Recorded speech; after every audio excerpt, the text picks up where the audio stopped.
Hello and welcome to Real Chat with Kat, the podcast dedicated to igniting your entrepreneurial spirit and empowering you to conquer new horizons. In this podcast, we chat with inspiring entrepreneurs on their journey to success through some amazingly insightful and expansive conversations. These episodes thrive on thought-provoking chats where our guests fearlessly explore their path to success, sharing their experiences, failures, and triumphs. No topic is off limits as we deep dive into the talked about and not so talked about pieces it takes to build a business, overcome limiting beliefs, deal with personal struggles, and everything in between that shapes our lives and our businesses. I'm your host, Kat Polsinelli, creator and founder at The Lotus Effect, where we believe that success is not just about strategies and tactics, it's about cultivating a powerful mindset and creating customized business operations that align with you and your true purpose. Whether it's mastering time management, improving productivity, enhancing leadership skills, or simply fostering a growth-oriented mindset, we'll provide you with the tools and strategies to flourish in both your business and personal life. I'm so excited to have you join us today in this episode, so get ready to feel empowered and inspired as we learn together and from one another on how to rise above challenges, break through limitations, and unlock our full potential. Let's dive in.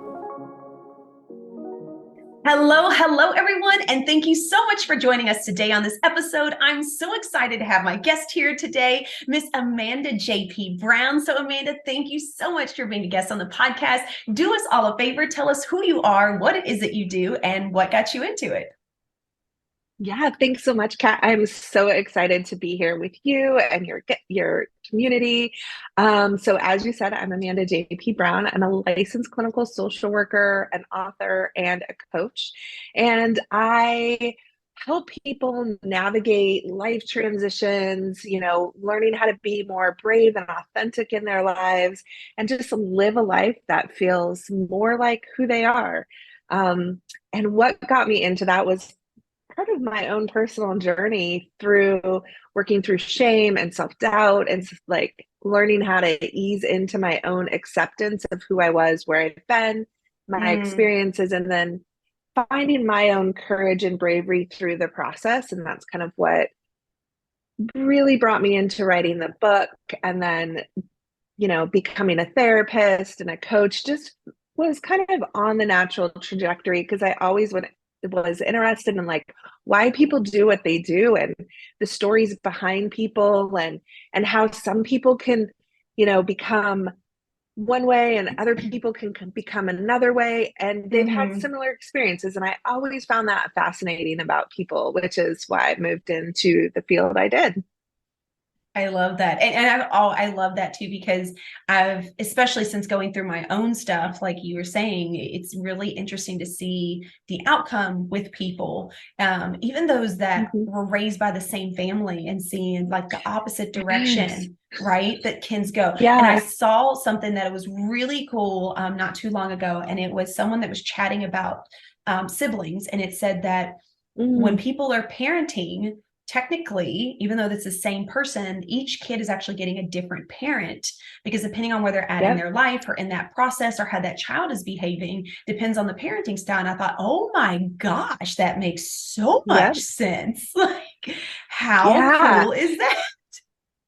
Yeah, and crazy. It's like, I remember being like, why are you doing it differently with my siblings? Because I was the oldest, my mom, and she's like, you're a different kid. You need different things. And I'm like, oh, I don't get it. But then as I got older and as I started becoming a therapist, I actually my initial training has been in early child development, infant, toddler mental health, and looking at attachment relationships. And so you do learn that through that work that people do show up differently for each one of their kids because each one of us is unique and we elicit different things in our relationship with people. So absolutely, it's such a fascinating thing. Yeah, definitely. And I love that you said you deal with the attachment styles, because that is Hmm. something that I think is really unique and not really Hmm. understood or even explained. I mean, I've been in therapy and stuff Yeah. before and things like that, and I never really learned that until someone gave me a book called Codependent No More when I got out of my Yeah. abusive I've heard of that one. relationship. And I read through that book and I was like, I'm not codependent, I'm independent. And then once I got to reading the book, and I was told, like, don't take the stories, because there are different stories with people with like drug issues and alcoholic Hmm. abuse and things like that. But they're like, Yeah. just take the things within it and see if you have similar situations. And as I started to kind of really look at the situation as a whole and not just the story itself, I was like, Yeah. holy shit, I am so Yeah. codependent.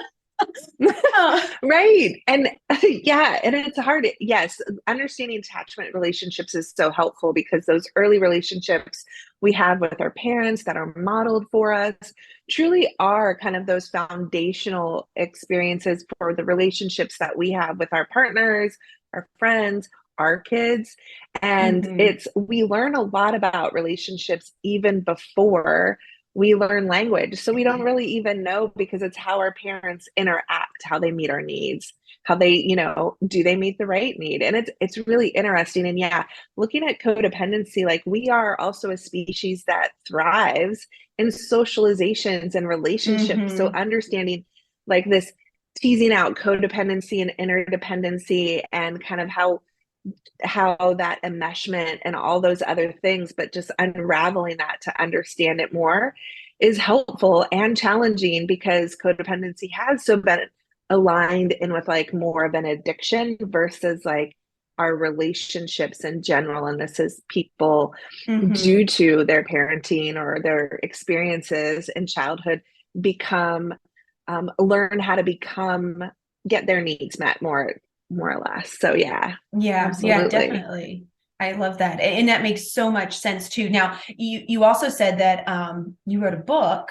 So I want to kind of touch I base did. on that as well, because I Yeah. know that that kind of ties in with the attachment styles and like who you help now. So give us a little bit of Hmm. insight about your book so I can ask Yeah. tons of questions. Yeah, absolutely. So, part of my story, I have to go back just a little bit to explain how the book kind of arrived. Part of my story is I did have an experience with drug use early on in my teen years, but I didn't really go to treatment. I kind of decided to quit, go back to school. And so I ended up in school as kind of my thing. And then I ended up in psychology and social work and criminal justice and like all those different things and then into becoming a therapist. But I never really did a ton of that deep work, a ton of that, Mm, real self acceptance. I still carried a lot of shame around that piece of my life. And it was like Mandy's crazy time. So we didn't really talk about it. It was just like this thing. Um, and it was one relationship ended that was really important to me. Another relationship, I got immediately into this other relationship because I was heartbroken. I was like wanting everything the person I thought I would marry wasn't, and ended up in this really unhealthy, very toxic, emotionally abusive relationship with somebody who was likely a narcissist. Um, and just very unhealthy, addictive issues. And I gave up a lot of myself in that relationship because of the shame that I carried. I didn't mm, feel it was easier to be enmeshed and aligned with him and safer than it was to actually stand up to speak up for myself. And I had some wounding around that. So that relationship ended, and I realized that I had really kind of given up almost everything of myself, compromised so much to make that relationship work. mhm. And I didn't go to therapy after that still. I didn't need it, right? Like sometimes we think we're okay, we can do this work, Oh, especially yeah. if we kind of are in a field, we're like, we're good. They're the Yep. crazy ones. And it's whatever. We all do this stuff. There's no judgment in that. But then I ended up in a second marriage, which has ended in divorce. And it was in that relationship that I started doing this work. I wanted to get healthy. I wanted to change my body, and I got a fitness coach and wanted to do like a bikini competition. And then her part of her work was mindset work and really looking at kind of this different way of being. And that sparked my whole thing. It was where I was introduced to Brene Brown and Byron Katie and Oh, a lot of these amazing authors who really speak about shame and about stories. And yeah. I was like, oh, and then years later, this is still years later, I felt this calling. I'd always loved writing. I disconnected it from it when I went through my stuff. And I realized that I needed to tell my story, that I needed to tell my story. And in order to do that, what did I need? And I happened to be at a retreat, and it was a business retreat. And she's like, "What's your superpower formula?" And I'm like, "Oh, what the fuck is that?" And I'm like, okay, so how this book came about is really the steps and practices I needed to do and to embrace in my life in order to accept that period and release the shame. So, in order to accept myself, I had to be willing to be honest with myself and my story. I Mm, had to honor where I was, how I'd been. I had to have empathy, find empathy for myself, and be willing to explore those places that I was scared to explore, which was risky. So I had to be willing to take the risks. I had to be willing to show up in a real, authentic way, or like have this realness that I'd never really been able to embrace before. And I also had to have this open hearted ownership. So I really needed to be able to take ownership of the choices and decisions that I made. Doesn't mean we're hmm. taking ownership of anybody else's stuff. But I Yes. also had to do this in an open hearted way. Like I really had to keep my heart open, which meant I would have to feel all the pain. So the book is called You're Brave Enough, 8 Daily Practices to Be Your Own Hero. And hero are the acronym of the steps and the practices. So it's this, and that's really what started it. So it's that part of diving into your story and really being able to see how your story is the powerful pieces of who you are and help you become the amazing person that you are. I love that. Oh, I just love that. And you are so right too, because, coming out of an abusive relationship as well and having young children, there was a lot of shame Mm-hmm. around that, right? Because now it's Yeah, not just myself and I have to absolutely. worry about what people think about me, because I did get in that mode of like, I don't care what you think. But when it came to when it came to how I I parent my understand that. kids, right? When it Yeah, came to abs- how I parent my kids or how my children were being raised, I did feel like there was shame and guilt and judgment, even though no one said mhm. anything around that of, oh my God, Yeah, how could you let your kids go through that, right? How could you allow them to be in that situation? yeah, And that took, like you said, many years later, before I really was at a point where I was comfortable working at that, hmm, right? And I think that a lot of people need to yeah, understand that as well. That piece tends to be forgotten, right? People do one of two yes, things. Either they hop right into therapy, which I was not able to do. I was not ready to talk to anyone, right? mhm. And they're like, it's going to solve all the problems. Or they completely hold off and then they wonder why nothing changes, right? And it's like there is an Yeah, in-between period where you have to make an honest decision of, I don't like who yeah, I am. I don't like what I'm doing. I do want things to change. Now, what are the steps to yeah, take? You can't just hop hmm, into dealing with shame and I'm not worried about it and I'm going to let it all. Like you yeah, have to be ready for it. And for everyone, that yeah, is so different. Like the years, some are months, some are, absolutely. I mean, I've talked with people that were in abuse 20 years ago that still don't want to share their story. Yeah, you are so right. And that's what I tell a lot of my clients is you're only going to share as much as you're ready to share. You're only going to go Mm-hmm. as far as you're willing to go. And this and even in therapy, people can hop into therapy and still have no good experience from it for lots of reasons. And it Mm-hmm. could be the therapist, maybe not a good match, maybe, or it could be that you're not ready to be vulnerable and you've jumped into this space Yeah. really not ready to face this, but thinking, oh, this is what I'm supposed to do. And then you Yep. feel more shame sometimes around that because you've trying to force yourself into this. And it does take time. It does come to this moment. For me, it's really for people when they the question that I usually see is like, what the fuck? This can't be my life. I don't want to live like this anymore. Yeah. It's when you get to that point, you are ready to face this hard work, because it is hard work. You looking at the stories that you have about yourself, the shame that you carry, the things that you feel responsible for. Like, I had to like understand that, one, sometimes I was taking ownerships of things that wasn't my responsibility. I was reading a journal entry that I had a while ago, and one of my friends had given me, like, I shared it with them, and they'd written me some feedback, and I was like, which is really brave, right? But I really trusted this person, and she's like, I'm not really sure how you allowed this, because I'm like, I allowed this to happen, and she's like, Yeah. um, no, let's walk that idea back. And I'm like, oh, like, yeah, I guess I'm not responsible for their behavior. Hmm. And me staying doesn't mean I was still, it was just like, I went, what do you Yeah. mean?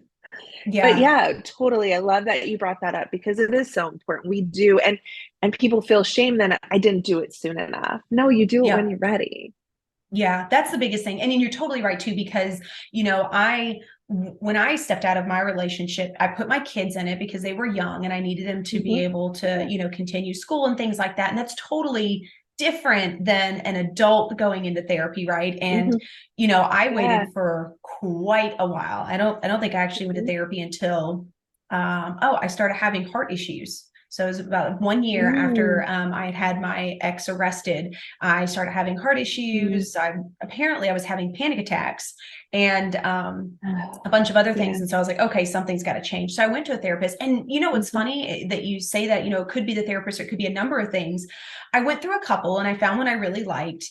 And to be honest, she was amazing. She was super sweet. She had a very quiet tone, very calming. So I didn't feel like she Mhm. was overwhelming me, but and no fault to hers, but when we started talking and I started explaining to her like things that were going on, and she was like, oh, well, you have anxiety, PTSD, and you have been Mhm. brainwashed. And I was like, oh, hell no. Right? Like that right there, like pumped the brakes. I was like, that's it, I'm done, this is BS, like I don't want to deal Mhm. with this. Yeah. PTSD, nobody has PTSD. You have to be in the military to have PTSD, right? Like I Right. like didn't Yeah. want to accept any of it. And then once I kind of started doing some of my own research, that's when I realized, like, holy crap. When you're driving down the road and you drive down a road that reminds you of a situation and you kind of have Mhm. flashbacks of it and you start having those emotions and everything, that's Yeah. PTSD. That is, you are literally That's PTSD. reliving the moment, right? Yeah. And that was very real for me, but I ended up actually having to do a lot of that on my own because I wasn't Mhm. ready to divulge a lot of that with a therapist, as sweet as Mhm. she was. And so I Yeah. did. I ended up cutting ties and working some on my own. Then I thought I was great, right? Got into a Yeah. relationship, bought a house, did the whole thing, and then realized, Yeah. oh, I'm doing the same thing again. And that was, God, that was Yeah. almost 4 years later. And that's when I found the book Mhm. because I went to see another therapist, which didn't necessarily align me. She was great, but I felt like I just went in there, kind of complained about absolutely Mhm. everything. And then that was it. But she did give me Right. Codependent No More. And that really was very eye opening to me. And Yeah. that really let me know, like, holy crap, like the amount of people Mhm. pleasing that I'm Mhm. doing to make up for the way that my kids were treated and how I feel like I'm never good enough and how Yeah. all that cycles back into the Mhm. relationship that I was in for 8 years. Like Yeah. that was very mind blowing. But you are so right. I don't think that a lot of people are prepared when they go to do the hard work.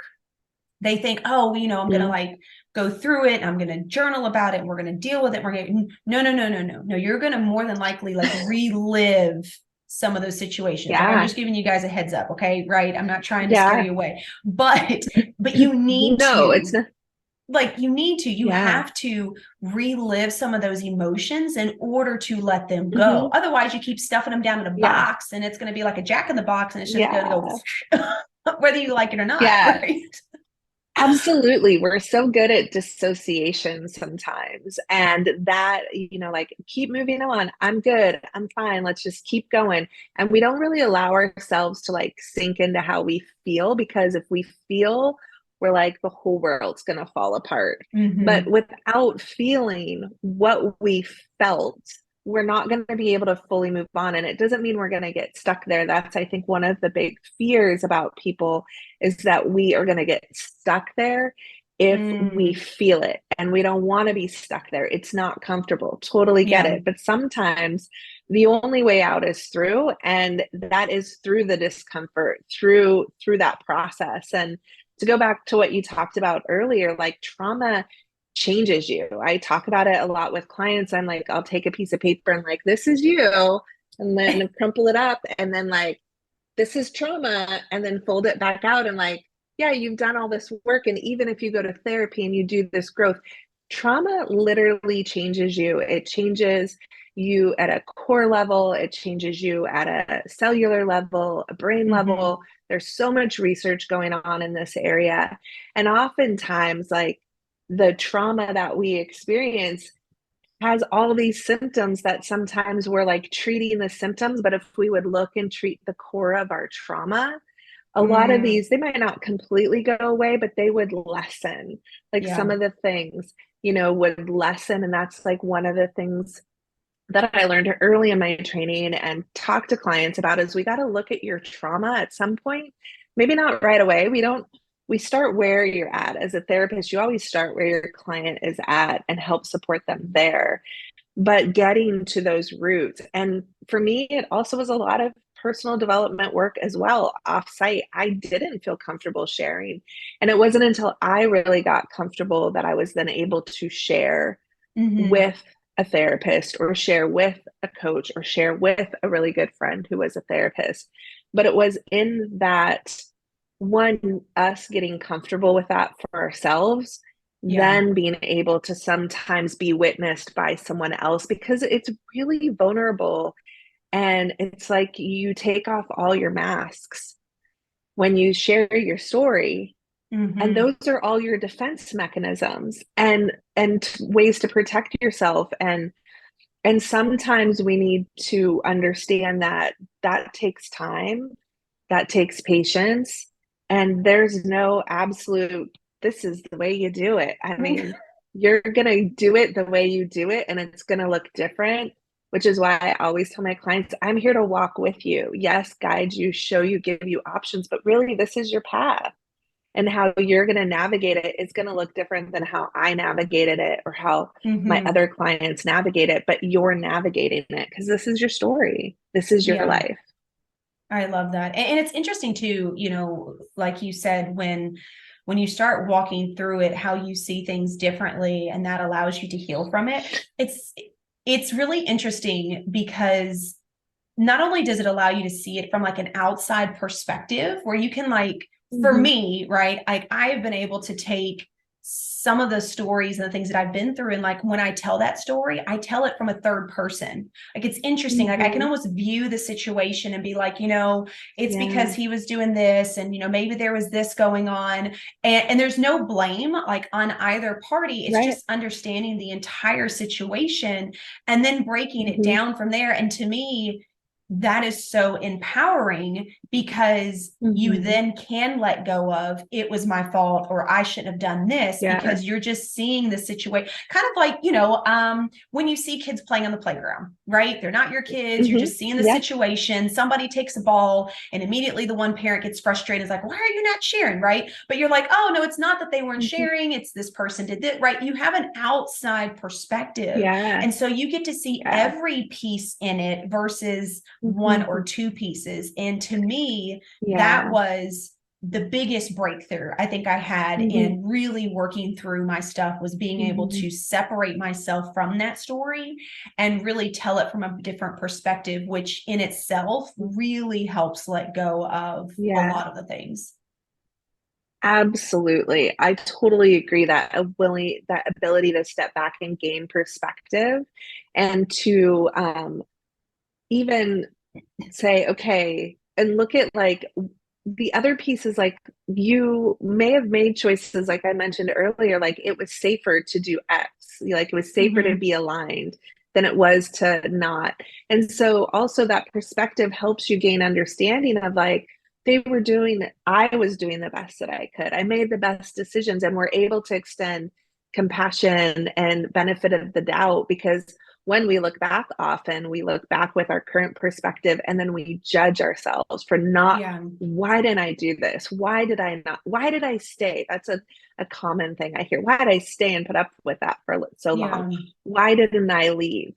Um, and it's so complex. It's so convoluted. It's really hard to kind of look back and blame, Mm-hmm. which we do a lot. But that if we can look back and have that compassion and understand that it's bigger than just that one thing, and really kind of looking at the whole picture, like you said, it's so Mm-hmm. helpful to then being able to extend that compassion and love towards your past self who was just trying to do the best that she could or he could, depending on who's Yeah. listening.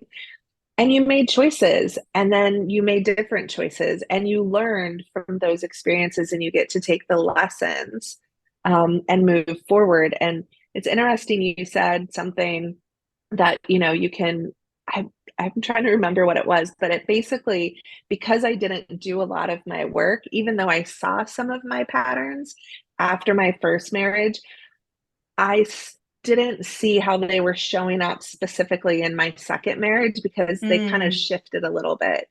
So Yeah. sometimes you'll find yourself in like, oh, I have this awareness and I'm never going to do this again. That's what I said. I'm never going to do this again. And then I was like, oh, I did this again. And I'm like, oh, okay. So now as like a single person dating, I get to just have more attention going like, oh, okay, what am I doing? But that takes a lot of work to get there. It was, Yeah.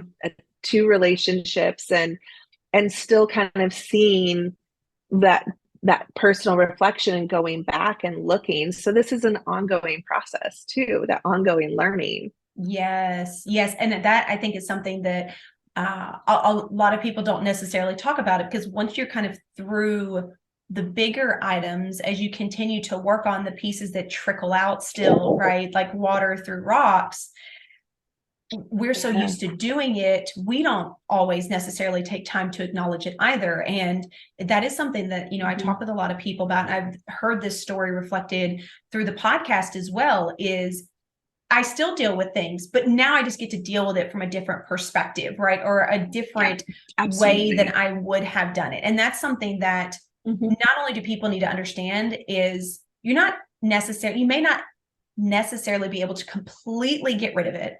You may be able to bring it down to a Mm-hmm. very small trickle that you only deal with Yeah. occasionally, right?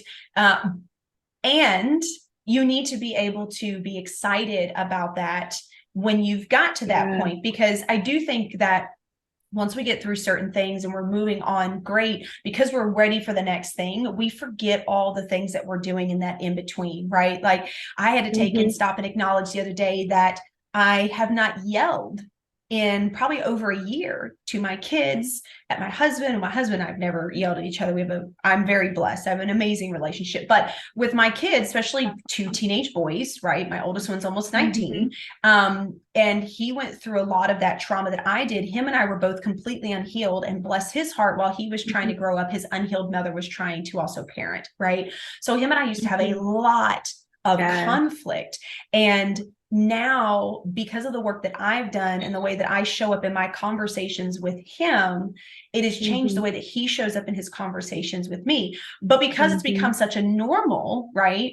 I don't even think twice about it a lot of times. And I was actually talking with a friend, and they were asking how my kids were doing because they knew what they had been through. And Mm-hmm. I stopped and I said, you know what? I said, I am extremely proud to say that my oldest one and I have the best relationship I think I could ever have with my kids. We have not yelled at each other in over a year. And I mean, we used to get like That's nose to amazing. nose, right? Yeah. And taking that moment to just reflect on that and realizing the massive amount of difference that I have made Mm-hmm. in my life, which has helped him make a difference in his Mm-hmm. life, is something that I tend to take for granted because Mm-hmm. now it's normal, and I think that Mm-hmm. that's why I stress loving the small things, and I talk about this a lot, is Yeah. making sure that we're aware of that and making sure that we're taking time to celebrate it. When you have time to sit on the couch, you're not doing anything, don't turn the TV on. Sit there for a minute and reflect, like, what has gone good? What have I done different? And don't search for the big accomplishments. Look at the things that you've been through and how when you were driving down the road, you didn't yell at the person that was in the car in front of you, right? And normally that would drive you bonkers, right? Like something that simple, because those small micro changes have completely changed the trajectory of your life and how you deal with things now and what now is open and available to you and what opportunities you haven't shut down because you are now open to it from a different perspective. And to me, that is just, it puts me in awe sometimes when I really step back and think about it. Yeah, I love that. I'm so excited for you. I got chills when you were talking about that because it is like that's what people don't realize. It's all the little steps that you take, the baby micro steps that add up to these big changes, the little things that you can catch quicker, the self-talk, or you can catch this and just being able like, I didn't fall down that rabbit hole. Like that's a one for me is like, oh, I'm glad I didn't follow that thought pattern or I caught that quicker and shifted it in my head. It doesn't mean it never happens. It means we catch things quicker. We're able to manage things. We respond differently. And I love that you shared that because, you know, that's the other thing that is so challenging that you highlighted is sometimes understanding that when we change and we show up differently, other people will too. It's not always perfect. They're not always gonna like immediately model what we're doing now. In fact, there'll probably be some like discourse and dysfunction of them trying to get you back in line with like, this is how we function. But the more that you do your work, the more that you stay steady with that, the more you do the stuff for you, especially as a parent. And it's so important because your kids learn from you, like, and you're not actually teaching them. They're just watching how you engage with things. It's why little kids, I remember dating somebody who said one day he was the road thing you brought out. He was like, oh, damn it, or something to the person. And he saw his 5-year-old roll her window down and flip the person off. And he was like, oh, oh shit. Like, because our kids are learning from what we do and how we show up. And so the fact that you had this beautiful moment with your son and could reflect back and you've just noticed that this is so different. And it's because of the work that I've done. It also sounded like you also helped make sure your kids got support that they needed going through some of this and realize, I think that's the other thing for parents working with a lot of parents is like realizing your kids are going through things too. And so they're hurting and kind of being able as a parent, it's really hard to hold your own and theirs. And then it's like still required and you still get to feel all your feelings and you know your hurt is just as valid as their hurt. And sometimes as parents we ignore ours to take care of our kids, but knowing that us healing is so important and our children learning that healing is possible and what's necessary to have better relationships. So I'm really excited for you and congratulations. That's a huge win. And you know it was really important to me as well knowing that I am raising boys because, you know, while we have our stipulations and things that we've been raised up in, guys do too. And we do have to remember that, right? I know that, you know, when my boys were younger, it was, we don't cry. We don't deal with that crap. We don't show emotion. Right. And so like putting them in therapy and continuing to have those conversations. And like, when I went back into therapy, I had that conversation with my kids. I didn't tell them like, oh, mom has an appointment. Like I told them, mom's going to therapy. Why are you in therapy? Well, because mom hasn't dealt with this and I'm going through this and I know this part. Like I wanted them to be okay with it so that now when my oldest one was struggling after it was January was the 1-year anniversary of the death of his dad, which didn't come back into his life until he was 15. It was a tumultuous relationship for about 2 years. And then he died in a car wreck. And so I didn't realize that my son was having a really hard time because for me, right, it's done and it's over with and I'm moved on. But for him, it really stuck. And so when we sat and had a conversation and I started asking questions, I told him, I said, you know, if you feel like you can't talk to me, or if you feel like you are just down in the dumps and you're getting to the point to where you're not enjoying life, or you're not enjoying the things you normally do. And I was like, and the way that you're doing things is not you. You need to go see Yeah. someone. I said, and if you want, I will help you. But, just like you've done Hmm. before, like that's what they're there for. It doesn't mean you're Hmm. stuck in it. Doesn't mean you have to continue it the rest of your Right. life, but use them for this moment. He was like, you know what? That's not a bad idea. Right now, we ended up having Hmm. more communication. He actually didn't step into it, but I wanted him to know that that was an option Hmm. because he did it when he Yeah. was younger. And I wanted him to see that it's okay to do that. And if you Hmm. can't talk with the people Hmm. around you, then you need to find a safe space, because I don't think, especially guys, are really taught that. They're just kind of taught Yeah. to stuff it Yeah. down and, screw it, I can handle them, a tough thing. Yeah. But it depletes them. And Yeah. then it takes away from It them does. as a husband, as a parent, Hmm. as a Hmm. relationship with other people. Like it really starts to diminish Hmm. them, just like it does when we take care Yeah. of the family and don't put ourselves first. Absolutely. Yeah. I think men don't get they don't aren't allowed, where as a society of whole, I'm super generalizing, I'm not obviously talking about every single, it's a mass overgeneralization, but men aren't socialized to show emotion except anger. Anger is like the only one that Yep. they can show, but underneath anger, regardless, anger is like, it's an important emotion. It's not something we should avoid. A lot of people avoid it. We should feel it. And there's always something underneath anger: hurt, Mm-hmm. disappointment, frustration, sadness, grief. There's always something that's underneath. And so, wanting, as a woman, wanting an emotionally available man is really difficult when they may not have been raised to be emotionally available, or even Yep. to, it's okay to show emotion. That you brought up, that boys don't cry. We have not, as a society, done a very good job raising men who can be emotionally available, and they are hurting too. And Mm-hmm. so, and they need support as well. And fathers, and they're not able to be as present, and because they're also rewarded for working Yeah. and rewarded for doing and achieving. And so that's where they find their worth.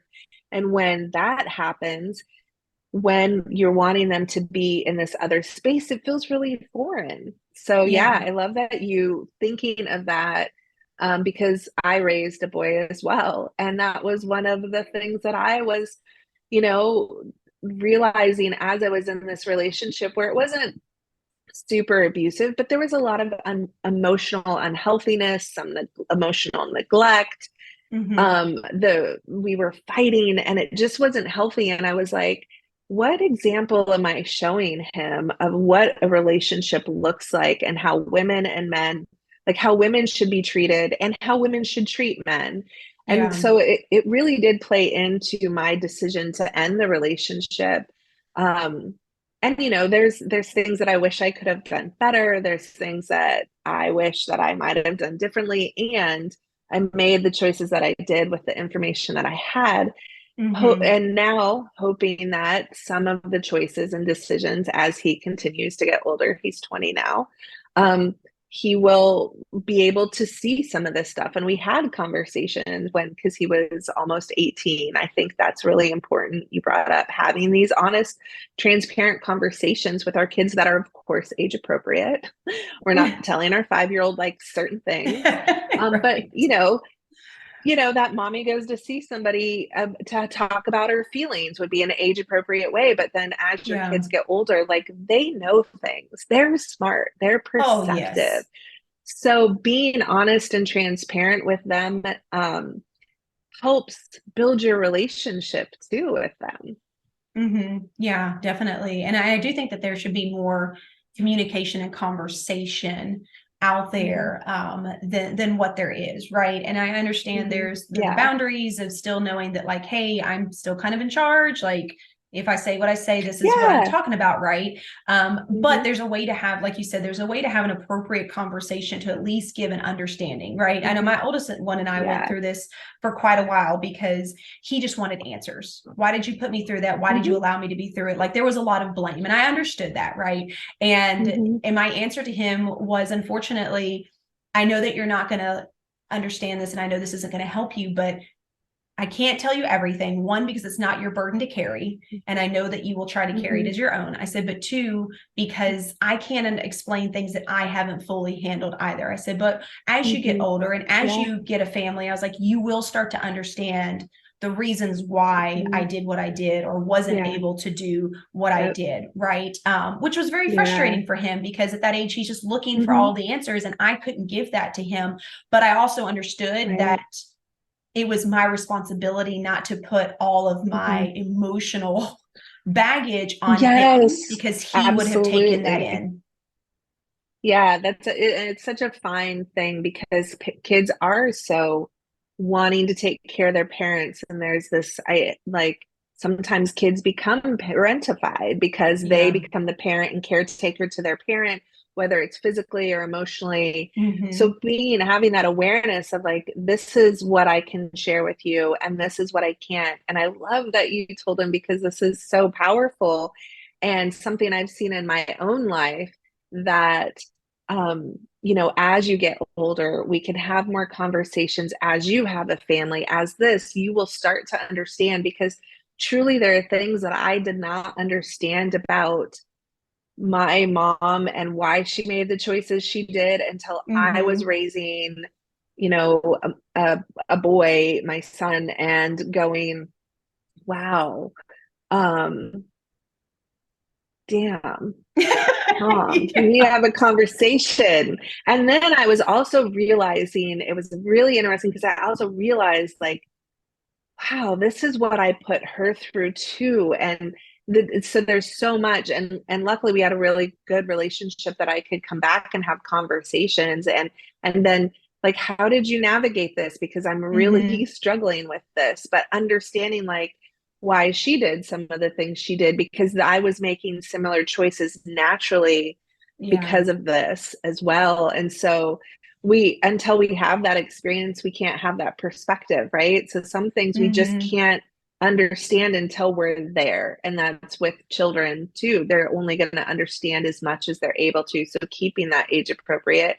And of course you can share and still hold the boundary of being the parent. Both can happen. Yeah, that's the biggest thing. And that comes across the board, right? You can do that with your clients. You can do that when you work in the corporate world. You can do that with your friends, your family. Like it is okay to have conversations, but set the boundaries around the way that you're going about things as you are working through things. It doesn't have to be everybody's business.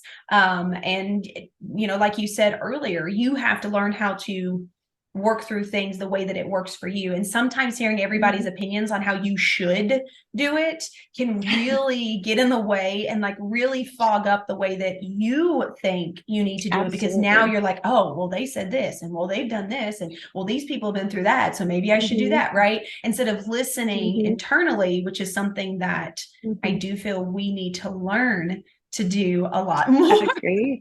Yes, I have been in that shoe where I remember calling because I was for me, it's about the level of trust, right? The level of self-trust, because there was a period in my life that I completely look back, that crazy time where I was using, or the time that I just got out of that first marriage. And I was like, I can't even pick a good person to be with. And I remember like thinking I need other people's opinions and really leaning so far out that I was dating people that I didn't like because other people said they were nice. And I just didn't feel aligned and I felt all icky, but I kept trying. Yeah. And I would look. But that kept me so all over the place and paralyzed of what to do, because now I'm like, well, I don't know. What do I do? And so really learning to build that level of self-trust within yourself and showing up and listening. What do I think?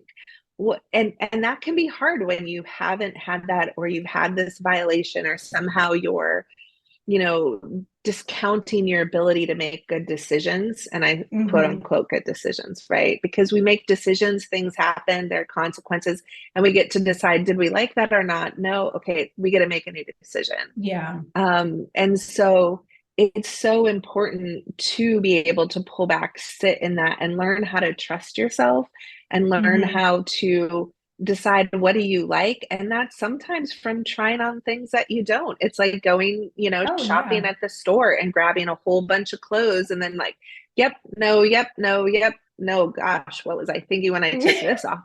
Or like, or that thing like you're like, this looks horrible on the rack, but you put it on and you're like, whoa, I didn't think this would Right. look good on me, but I Yeah. like it. So it's that experimentation, that exploration of kind of playing around with things and seeing what feels good and what doesn't, Mhm. and learning to feed that part of yourself and really learn how to lean into your intuition, lean into your own ability to know the right way. Yeah, definitely. Oh, I love that. Okay, we've come to the end. So I want to leave that because I just absolutely love that. And life is such a trial and error, and it's so hard for a lot of us to Mhm. understand. But Amanda, one of the things that I always ask Yeah. all of my guests at the end is, do you have a quote or a piece of advice you would like to leave the Ooh. audience with? Oh, yeah, I'm like, oh, you know, the quote that always comes up for me and has been is it's now I'm gonna probably mess it up. Let's see, what was it? It is yeah, I'm not gonna, it's basically about astounding yourself, but I think I will just leave them with something since I can't remember it exactly. Um, you know, I think the piece that I would say that I would leave you with is that you're you're able to get through whatever challenge you're experiencing right now, and learning to trust yourself and lean into your support system. And if you don't have one, finding one to help you, and know that no matter what, you are okay, you are loved, and that nothing that you have ever done or experienced in your life defines you so concretely that you cannot evolve and grow and choose who you are. Mm. And just to remember to always be bravely you. Oh, I love that. Oh, that's fantastic. So Amanda, I think I could talk to you for hours. We may have to do round two to continue on these Yeah, I'd love attachment that. styles. Yeah, So tell I'd us love then, that. Amanda, how can everybody find you, connect with you, be in your world? Yeah. Be in my world. So you can find me at amandajpbrown.com. All my socials are Amanda JP Brown. I would love to connect with your community and anybody who resonates with kind of what I talked about. So, Yay. Thank you so much. And of course, yeah, everyone will have all this thank you. information in the show notes so you guys can find Amanda and definitely get in her world and listen to more things from her. So, Amanda, thank you so much again for being a part of the podcast today. This was a beautiful Thank you for having conversation. me. And to everybody else out there, I hope you guys got some amazing takeaways and really kind of decide to look deeper into yourself instead of all the outside sources that we have around us, because it really is true. We do need to focus more on what aligns with us and not everyone's outside opinion. So to everybody else out Yeah, there, I hope you guys love this conversation. Thank you again, Amanda, so much for being a part of the thank you. podcast. And to everybody else out there, don't forget, do one thing positive for someone each and every day and see the difference that it makes in your life. So until next time, have a fantastic day.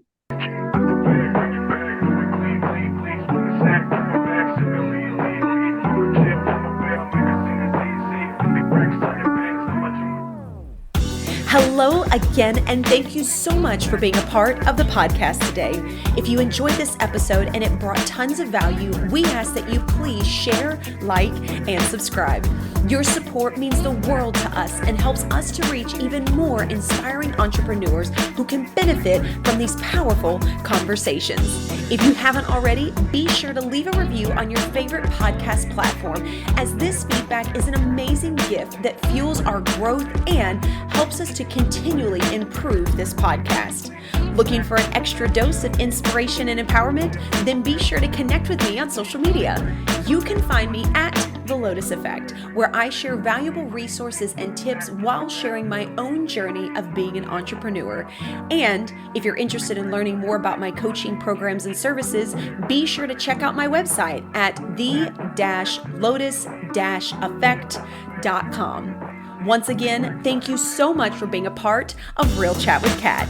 Your presence and support makes all the difference. Remember, whether you find yourself in the depths of the mud or on the path of growth, we all have a unique journey.